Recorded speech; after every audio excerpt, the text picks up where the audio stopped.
We have been listening about the great potential of the Caspian region since yesterday.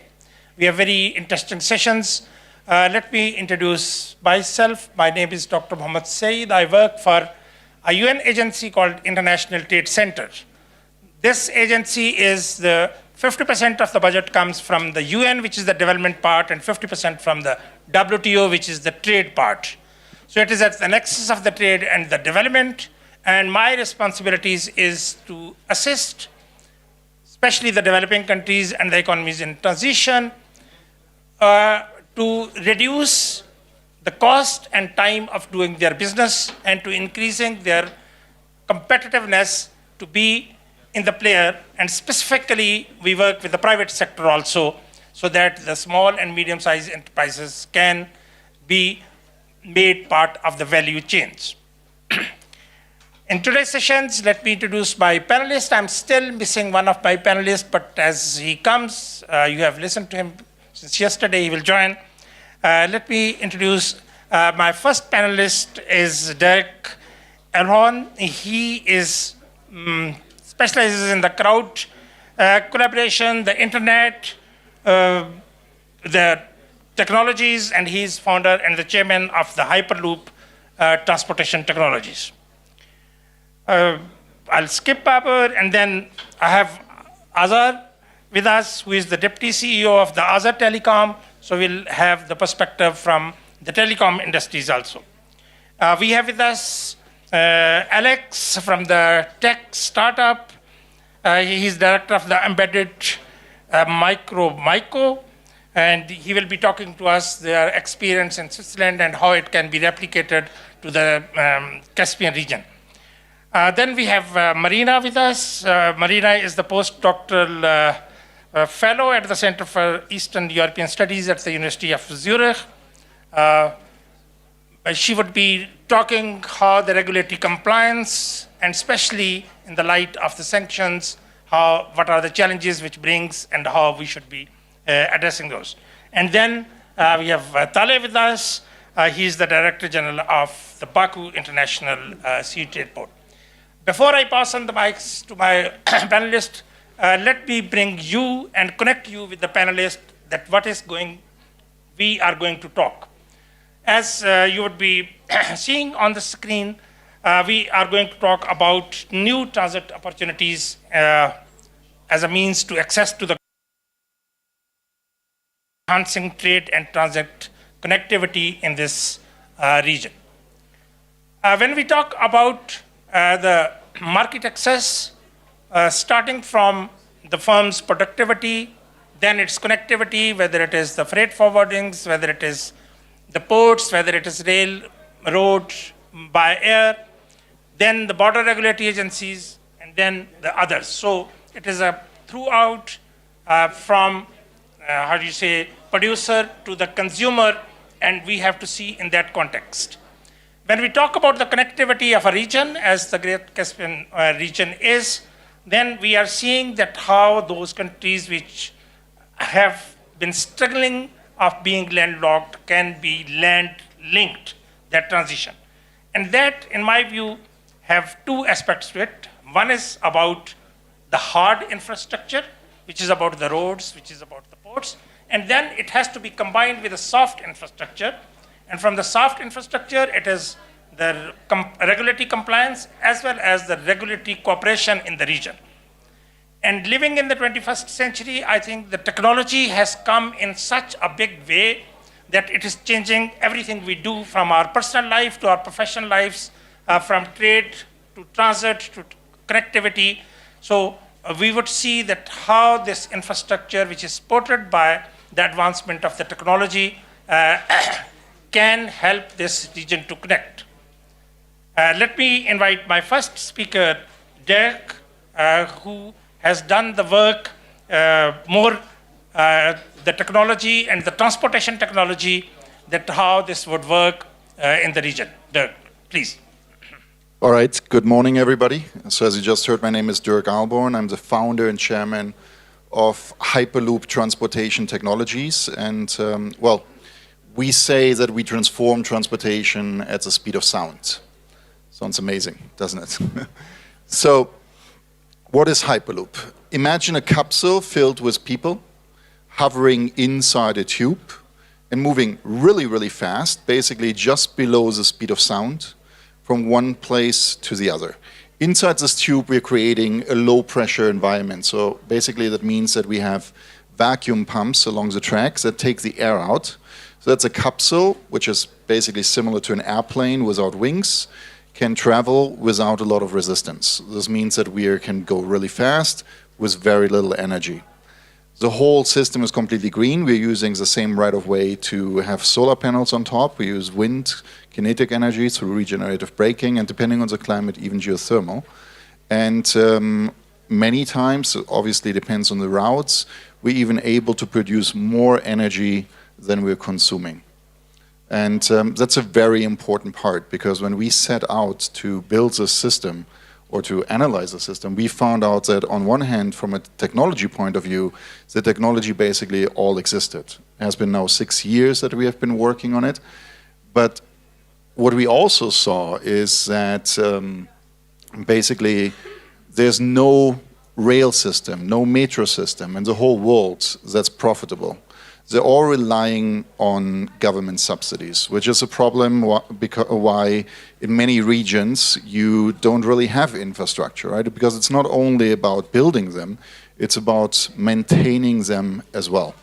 So, but when you start out to build a completely new mode of transportation, you have a very unique opportunity. You have the opportunity to build a transportation system the way it should be done in 2020, because when we start out and if you look, I don't know, you're traveling the train, the bus, even the airplane, it's not really a great experience. It sucks, right? It's terrible. Nobody really enjoys traveling.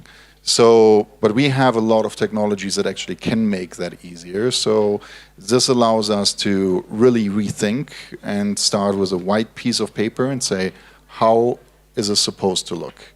What is the business model behind transportation? Is it still selling a ticket, or is it monetizing the time the passenger spends inside a vehicle, for example? And all of these. In terms of where we are, because often when we talk about Hyperloop, people think that it's something that's out decades, but in reality we're only out years. We're now in the process at this moment to finalize the first or complete integration of a Hyperloop system in Toulouse. So we have the world's first passenger capsule already ready. It's being integrated into the system. We signed several agreements around the world. We're planning later this year to start construction on the first commercial line in the Emirates, in Abu Dhabi, in Al Ghadir. And we have been working very strongly on probably the most difficult part, which is regulation. So we've been working together with TÜV Süd in creating the safety guidelines. We have been working together with Munich Re, which is one of the largest, or probably the largest reinsurance company in the world. They said that they're able to insure our system, so that's a very important part when you move into commercialization. So we plan roughly to take 2.5 years to finish the system in Abu Dhabi once we start construction. So that's when you and me can start riding the Hyperloop. So, and then of course, next step, Caspian region, right? Thank you, Dirk. Let me bring in Alex and listen from Alex. That could you share with us your experience that how this technology has helped in Switzerland and how this can be benefited by the Caspian region and the different government as well as the private sector, please. Yes, of course. Thank you. So Miromico is a Swiss high-tech engineering company. We are developing IoT sensor devices, IoT technology, which is a wireless technology intended to link a lot of sensor in remote areas or urban areas with very low infrastructure cost, and to connect, for example, pipelines, to connect to provide maintenance, predictive maintenance on pipelines, to detect breaches or breaks of pipelines in a remote area without someone walking by every day or every week. We have the great situation here in Switzerland that we have a lot of technology. We have high-tech companies here. We can test, we can develop all the kind of system, and then we can scale it up into the different areas of the world. And one system we are currently working on is providing LoRaWAN technology or IoT wireless technology solely based on satellite communication, which means there is no ground infrastructure needed beside the sensors. So in whatever remote area, we can connect sensors and devices to direct to satellite and just collect the data from all around the world. All these devices have now built here in Switzerland. We can deploy them all around the world and increase all around security and provide more services and data for all kind of systems in areas where there is no people around. And once the infrastructure is already set up, we can also bring more sensors into, for example, for agriculture or street lighting or all kind of smart city applications, which is now going to grow up all around the world. Thank you, Alex. And let me now bring into the discussion from technology to specific form of the technology which is being practiced from the telecom. Let me request Azar at this point of time that how do you think the telecom industry can play a significant role in connecting the region and the region to beyond its stricter geographical boundaries. Azar, please. Hi, everyone. It brings me pleasure to be here in Davos at this Caspian Week. First of all, I would like to appreciate the organizers. They really organized a very nice platform where we can discuss our regional projects with our regional stakeholders and also international partners. I represent AzerTelecom, which is a private company and the largest telecommunication operator in Azerbaijan and in South Caucasus. AzerTelecom was founded in 2008 as a backbone provider, which is connecting Azerbaijan to the global internet. We have a diversified and a sustainable network, which is connecting all our major cities and regions in Azerbaijan. And our international network also integrated into all major telecommunications hubs around the world. When we talk about the telecommunications and the data traffic today, first of all, we talk about infrastructure. And the global infrastructure, global data infrastructure enables new businesses. But infrastructure needs new data cables, which will connect different continents with regional hubs in those continents.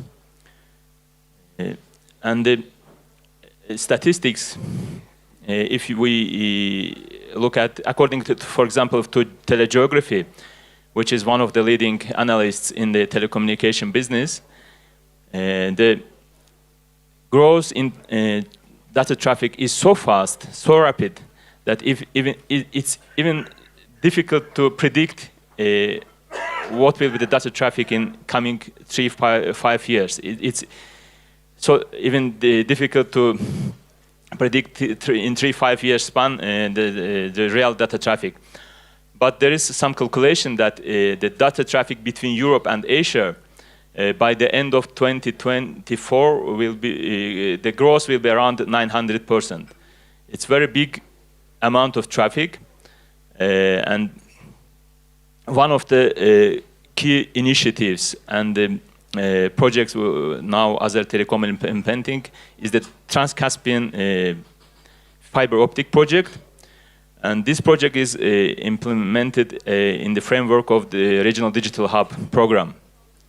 So the idea is just connect Europe and Asia with the fastest with the lowest latency road, which is passing through Azerbaijan and connecting all countries of the Greater Caspian Region. And what we've done so far, we have established a very good cooperation with the companies around the Caspian Sea. In last year, in March 19, there was signed a bilateral intergovernmental agreement between Azerbaijan and Kazakhstan on the construction of this submarine cable, which is about 400 kilometers and which is connecting Azerbaijan city Siyazan with Aktau in Kazakhstan. And in November 2019, in November 28, we have signed the next contract with, that's also intergovernmental agreement, and with Turkmenistan government. And there will be second line, a seabed line, which will connect Siyazan and Turkmenbashi in Turkmenistan. It's about 300 kilometers. And we believe that this is the... yesterday, my colleague talked about the ancient Silk Road. So we are, again, there is already ongoing projects, transport projects, which rebuilds actually Silk Road. And we will provide those, not just the transport corridors, but also the population of the Eurasia, which is about 4 billion people with fastest data traffic. And it will be the Trans-Caspian fiber optic project will be really a game changer in the region. Thank you. Thank you, Azar. Now I would request Taleh to come in.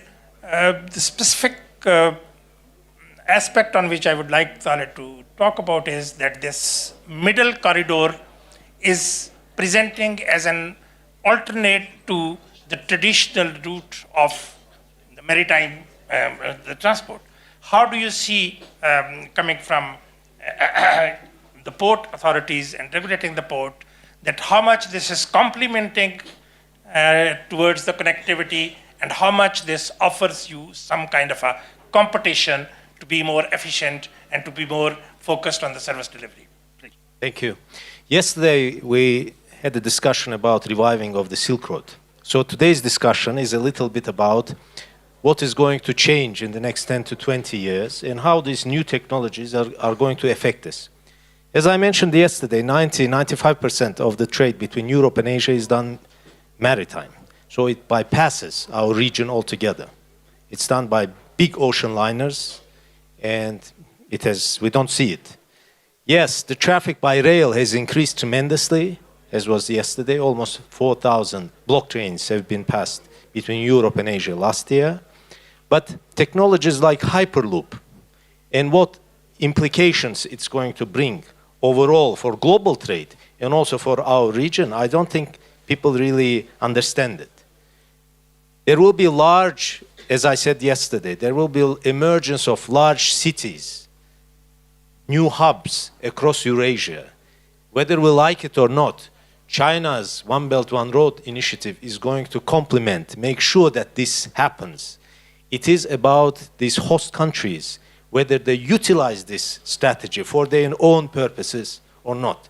What Azerbaijan does, certainly we take the advantage of it, make sure that port and free zone around it, the new city and the new airport is going to emerge as a result of this trade.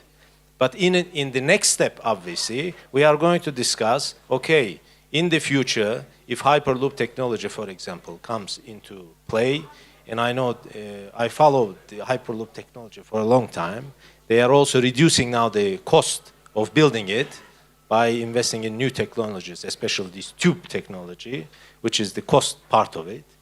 And with finding a feasible model for new hub building of the Hyperloop, just imagine your containers traveling 1,200 kilometers per hour. That means instead of sending that container by a traditional ocean liner, you are going to just put this into this tube and it will end up in Europe maybe in 3 days. So it will disrupt the entire traditional global trade that used to depend only on ships. So this is what we need to think about when we look into next 20 years. So, and make sure that all these new technologies complement each other. What AzerTelecom does, for example, obviously new cities are going to emerge, new populations are going to emerge, they would need data. All this infrastructure needs data in parallel to each other.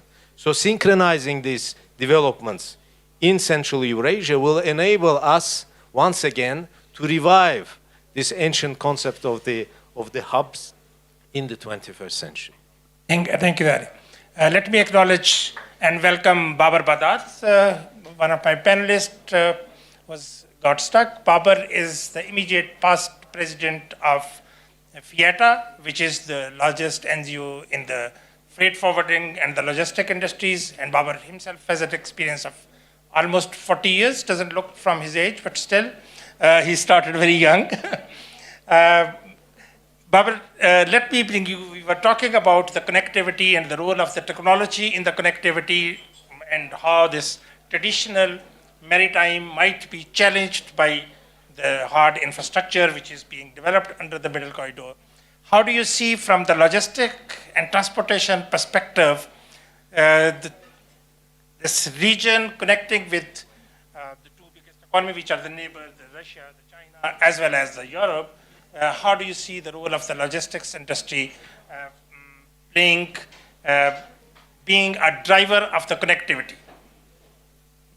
Thank you very much. Apologies again. I was caught up in the traffic in my pickup, and I especially didn't want to be late for such an illustrious compare of this program.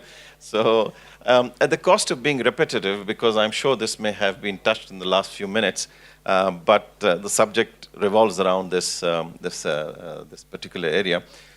You see, we are seeing huge dynamic change in the modes of transport and the way things are going to be carried, particularly east-west trade in the region and beyond the region is going to have a substantial trade. And a lot of this is being driven by the Belt and Road Initiative and other initiatives which are springing up subsequently from that. And as I briefly heard my colleague over here from Azerbaijan saying that that there will be an effect, and I want to reiterate that particular point, that I think the role, traditionally, the shipping lines used to be the primary contractors of cargo. So they would be the face of transport to the merchant. But over the years, the role of the shipping lines have reduced, and the role of the logistics operator has increased, because transportation with the common use of the container has moved from port to port, which was traditional, to now point to point. So it's warehouse to warehouse, or point to point of production to the point of consumption. And because of that aspect, the role of international freight forwarders, logistics companies has grown a lot. So even commercially, you will see a lot of shipping lines are merging, shrinking, going belly up. A lot of things are happening. On the other side, with the logistic companies, you see that their size is growing. There are now companies with 1,000 and 1,400 and 1,200 offices, 800 offices, and there are lots of them. And their strength is going because they have become the primary contractors of freight to the merchant, and then they sublet it to the shipping lines as one of the contractors. So because of multimodal transport, now shipping lines are recipient of a certain part of that. So the bulk or the cream of the freight doesn't go to the shipping lines because they're not the primary contractors, and it is the logistic company. So logistic companies are able to generate this revenue. Now, this revenue in turn is being reinvested by these organizations into transport infrastructure, into more opportunities on the land. So you will see a large growth in this area in connectivity, and as I said, with the change with Belt and Road, you'll see the role of the railways rising. Now, railways in most economies don't even take, carry 10% of the cargo. Most of them are even 5% or maybe less, and some maybe around 10%, 12%. But we will see a growth in this area. So trucking, transport, rails transport, these are the areas, and logistics centers, all these will become very important. And at the Caspian Sea and the Caspian region, we see that there will be, of course, the eastern towards China and Kazakhstan and this area. And there'll be a western connect going in through the Caucasus and north into Europe.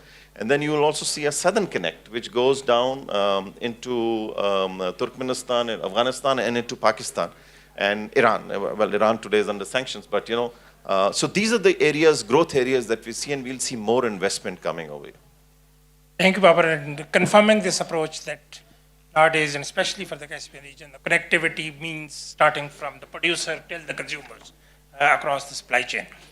And very timely, you have flagged this issue of the sanctions because my next panelist, as a postdoctoral fellow in the East European, has specialization in the sanctions.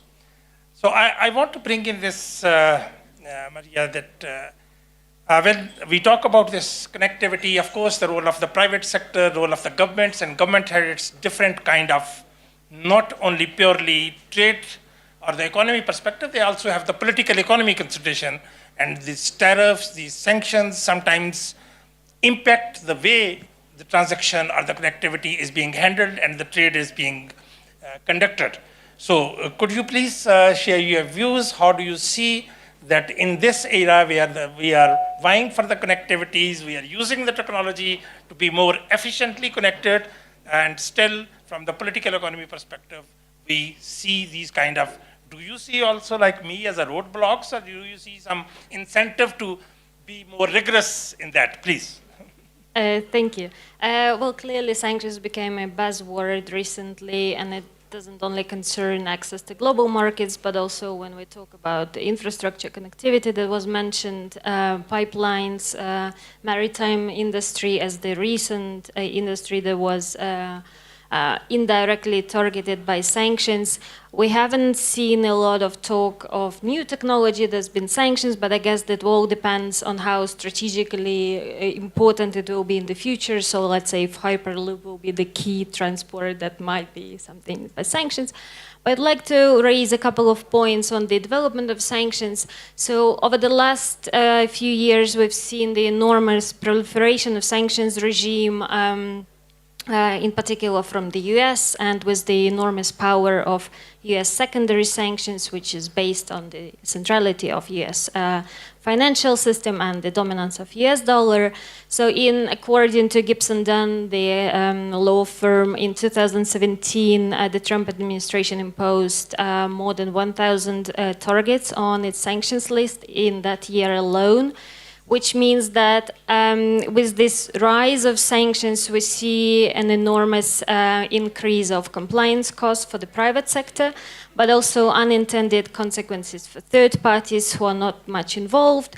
And here, it's not just about numbers, but it runs much deeper, and there are two problems with that. First of all is that quite often regulations are quite vague, so the guidance comes quite late, or the private sectors, the companies need to inquire about what is specifically meant in this regulation. And the last case, ExxonMobil against OFAC, sort of clarifies that wasn't enough time to warn the company to withdraw, to divest from its dealings with Rosneft. And it's sort of unsurprisingly that OFAC's misinterpretation of regulation is one of the common errors in complying with sanctions. And the second problem that comes with this is the 50% ownership rule, which requires a much more enhanced due diligence. So which means that business cannot have deals with companies that have 50% that are owned or controlled by sanctions companies, and that's 50%. And the problem with that, of course, is to track the whole transaction and not just to know about your end users. So we are not talking about KYC, but we're talking about KYCC, so know your customer's customer. And OFAC's regulations, again, advise to not just to know the end user, but also the whole sort of transaction line, who is dealing, who is engaged with this. And the beneficial ownership doesn't help in this respect, of course, because those structures are very dynamic, indirect, hidden in offshore havens. So it requires a lot of due diligence on the private sector side. And recently, OFAC advised that caused warning that you should be cautious with dealing with companies that have 25% of ownership, meaning that those companies might be sanctioned in the future. So, and the second part of sort of my points is how did private sector react? The immediate response was from the banking sector, but also from private companies, in particular energy companies, is to introduce sanctions clauses, something that we can diminish this sort of destructive impact of sanctions, but also to diminish this uncertainty, how to deal until you wait for this clarification of regulations. But in the long term, we see a much stronger pushback from certain countries. Russia and China are the ones who are pushing maybe the strongest against the US-dominated financial system, and there are at least 4 trends that we can distinguish. First of all is the de-dollarization of assets, and it comes to reducing the share of dollar in the international reserves, but also government debt, sovereign debt, and the currency settlements. The second trend is trade workarounds with alternative currencies and swaps, currency swaps.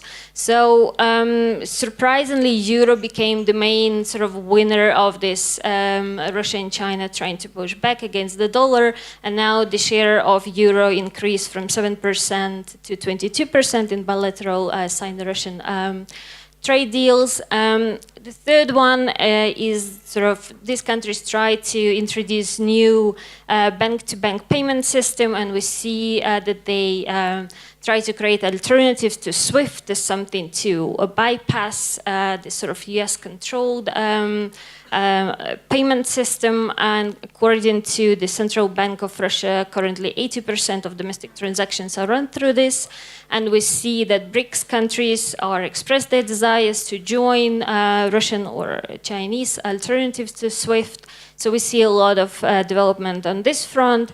And the last trend, although there are many more perhaps, but the digital currencies are gaining the attraction in a way to bypass sanctions and to use a non-central system to do deals.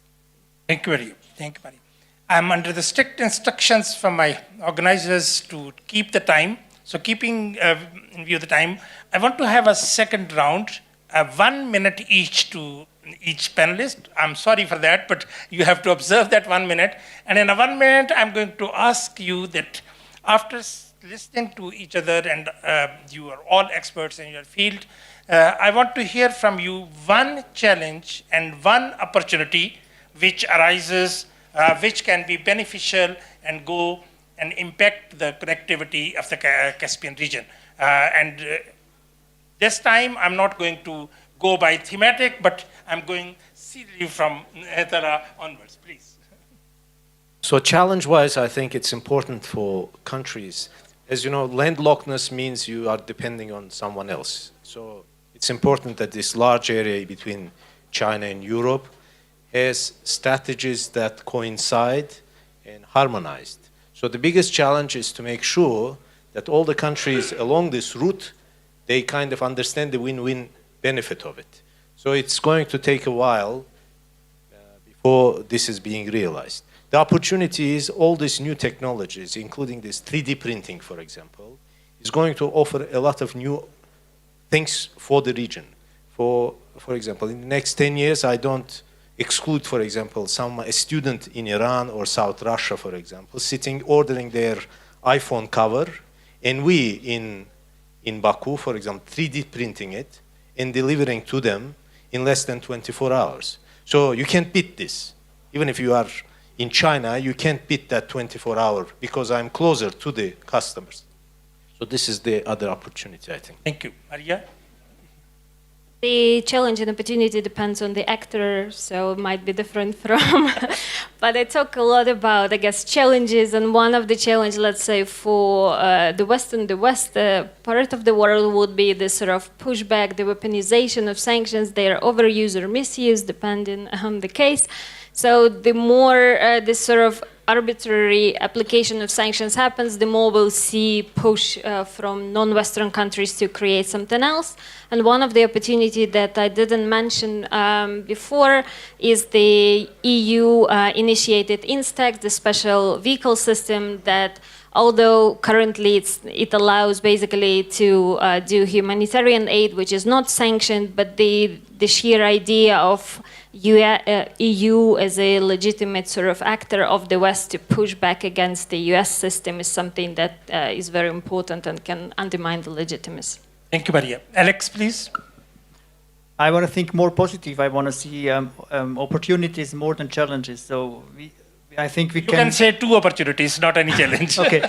I think that we can use the technology we already have here in Europe. We can bring that to the Caspian region and bring them one step further. And so they don't have to follow Europe. They have to probably just jump ahead and all integrate all the technology we already are deploying here in the area and bring in all the new more advantages in smart cities in supervising pipelines and probably detect problems before they even occur in the field and create great mess or environmental damages and increase safety on all the infrastructure we have over there.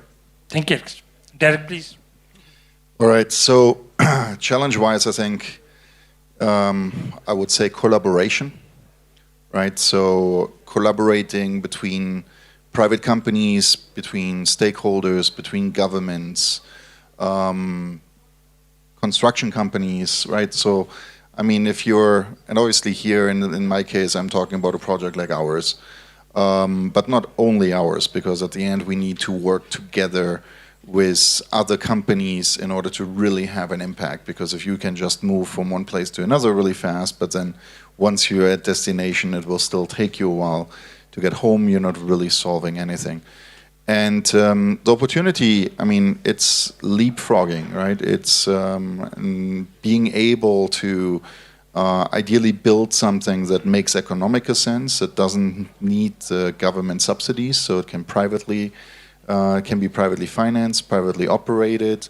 You can use innovation to solve the issues that you're having today. You can push it literally forward further.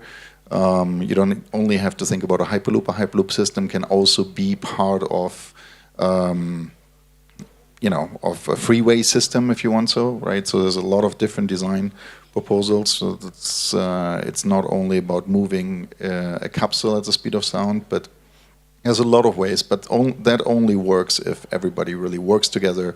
You're able to push the regulators, the finance people are there, the partners are there, and a lot of the times, especially when you work between different countries, there's a fear, right? And this fear of collaboration needs to go away. Thank you, Dirk. Azar, please. Thank you. Before answering to your question, I would like to ask Eva whether it is possible to show the map on the screen. No, the next one. The next one, the last one actually, the last one. Yeah. So you see the right cable in the middle, it's bypassing Caspian Sea. So this is the shortest data transmission possibility from Europe to China. So that means the biggest challenge for many businesses, the speed of connectivity. So by building this trans-Caspian fiber optic, we will make for businesses ultra-speed connectivity available, and that means they will have more possibility to develop their businesses. For example, from Europe to China, latency at the moment is about 250 milliseconds. But after after having this installed the trans-Caspian fiber optic, the latency will be about 150 milliseconds, which is almost cutting down the third of 250 milliseconds. So this is the challenge, and this is the opportunity, which is our region can benefit, especially businesses and small and medium businesses can benefit from this connectivity possibility. Thank you. Thank you, Azar. And Baba, you have the last word. Okay, thank you. I think the couple of biggest challenges will be to maneuver and deal with the politicians and the politics of the region. We'll have to rise above that if things have to happen. That's number one. Number two is how fast we can embrace technology and adopt innovation. These are the two other main areas where we need to look at. Now, the opportunities are if we can get the public sector, which is the government, and the private sector to on the same table to look at a development agenda. And each sector, if each sector can connect, like in the logistics area, we created a common common association called EqualPath. And we were looking at things, how we can synergize things. So in each sector, as you mentioned, construction or XYZ or other, if each sector can do it, and I'll speak for my sector now, if we can get logistics and transportation people on the same table, and there's commonality of thought, or even if we start looking in the same direction. And mind you, this has already started. So it's not something that we need to innovate, it's already started. If we can do these things, there is a huge benefit we can get. The second thing is, the third thing is that you need to get global money to come this way. Global money must come in this region if prosperity is to come. And if prosperity comes here, the global economy will increase. Thank you very much. We have clocked to our time limit. I would not even attempt to summarize what have been said. I think it was absolutely very clear. At least I myself say that there are new things which I learned while moderating you. It was absolutely clear to moderate you all. And let's give a big hand to all the panelists. Thank you very much.